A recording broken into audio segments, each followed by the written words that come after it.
আসসালামু আলাইকুম। এখন আমি আছি আমাদের সিলেট মৌলভীবাজার। তো আপনারা দেখতে পাচ্ছেন আসলে সিলেট মৌলভীবাজার বন্যার পরিস্থিতি অনেক একটা খারাপ পরিস্থিতি তৈরি হয়েছে। তো যারা যেখান থেকে আজকে আমার এই ভিডিওটি দেখতেছেন, তো আসলে আপনারা বুঝতে পারতেছেন যে আসলে কত বড় একটা দুর্যোগ নেমে এসেছে আমাদের সিলেট মৌলভীবাজার বাসীর জন্য। আসলে প্রচুর পানি আমাদের চারপাশে, সিলেট মৌলভীবাজার বিশেষ করে।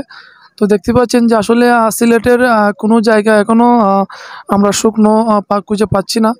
তো প্রচুর পানি, এই পানির মধ্যে কিন্তু আজকে আমরা এই ভিডিও করতেছি। তো আসলে সিলেটের প্রত্যেকটা শহর কিন্তু পানির নিচে তলিয়ে যাচ্ছে। যত সময় গড়াচ্ছে ততই কিন্তু পানির কোনো কমার কোনো লক্ষণ দেখা যাচ্ছে না। তো প্রচুর পানি। আমি এখন যেখানে দাঁড়িয়ে আছি, তো এটা হচ্ছে আমাদের সিলেট মৌলভীবাজার শিমুলতলা। তো প্রচুর প্রাণী এবং পানি। তো আমরা একজন বাড়িতে কথা বলবো। ভাই, কী অবস্থা? পানি কী অবস্থা ভাই? ভাই পানির অবস্থা খুব খারাপ ভাই, আমরা আমরা ঘরে দুয়ারে পানি। আমার ভাইয়ের কাছে জানবো যে ভাই, পানি কি মানে কমার কি কোনো লক্ষণ আছে নাকি পানি আরো বাড়তে পারে? আজকে থেকে দেখতেছি পানি মানে দম আছে, এখনো কমও দেখছি না বাড়তিও দেখছি না, মানে দমটি আছে। তো পানি তো একদম ভাই মানে ভরপুর হয়ে গেছে আমাদের মৌলভীবাজার। তো আমরা তো সরকার থেকে কোনো উদ্যোগ নিছে, মানে সবারকে মানে খাবার টাবার দিতেছে কাউকে? ও দিতেছে, অনেকে দিতেছে ভাই, অনেকে দিতেছে, সাহায্য করতেছে। তবে খালি শুকনা খাওয়া রাখি আর কিছু নেই। আপনার বাড়িতে কি মানে পানিটা নিয়ে উঠছে নাকি আপনার বাড়িতে? পরে গরম পানি আমরা ইয়া স্কুলে ইয়া জায়গা লইছি।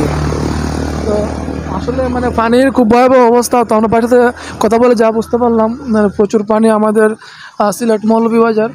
তো আমি এখন যেখানে দাঁড়িয়ে আছি সেটা হচ্ছে আমাদের সিলেট মৌলভীবাজার শিমুলতলা।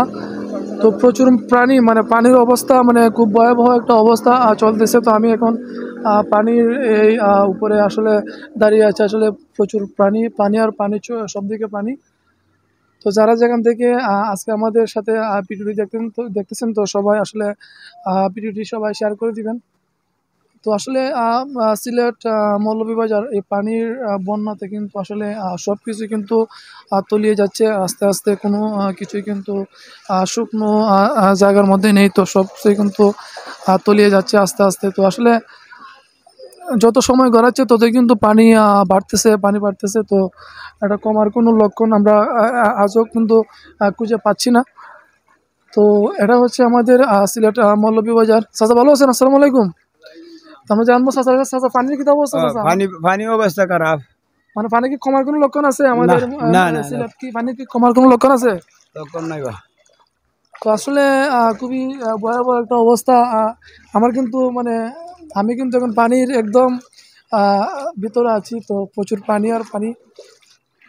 আর তো যারা যেখান থেকে আজকে আমাদের সিলেটের আজকের এই পানির বন্যার আজকে আমাদের এই নিউজটি দেখতেছেন, তো সবাই নিউজটি আসলে সবাই শেয়ার করে দিবেন। তো প্রচুর পানি ভাই, কি বলবো। আর যারা যেখান থেকে ভিডিওটি দেখতেন, তো সবাই যার যার অবস্থান থেকে সাহায্য সহযোগিতার হাত বাড়িয়ে দিবেন। তো দেখেন আমার সাথে আমার ভাই কিন্তু, সেও কিন্তু পানির মাঝে আছে।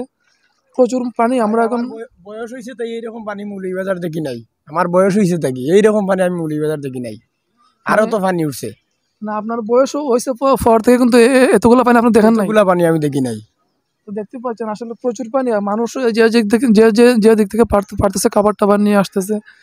তো আসলে দেখেন আমার পিছনে অনেকগুলো মানুষ, তারা সে দিয়ে আসতেছে। সব গাড়ি কিন্তু এখন বন্ধ আছে, সবগুলো গাড়ি এখন বন্ধ। আর দেখেন পুকুর, বাড়ি ঘর সব কিছু বন্যায় একদম তলিয়ে গেছে। আসলে শুকনো শুকনো বলতে কোনো কিছুই নেই। আসলে সব কিছুই কিন্তু পানির নিচে যত সময় যাচ্ছে ততই কিন্তু ওইগুলা পানির নিচে কিন্তু তলিয়ে যাচ্ছে। তো আসলে সবাই যার যার অবস্থান থেকে সবাই সাহায্য সহযোগিতার হাত বাড়িয়ে দিবেন। সবাই আজকের ভিডিওটি সবাই শেয়ার করে দিবেন। তো এ হলো আজকের বন্যার পরিস্থিতি। তো সবাই ভালো থাকেন, সুস্থ থাকেন। আসসালামু আলাইকুম।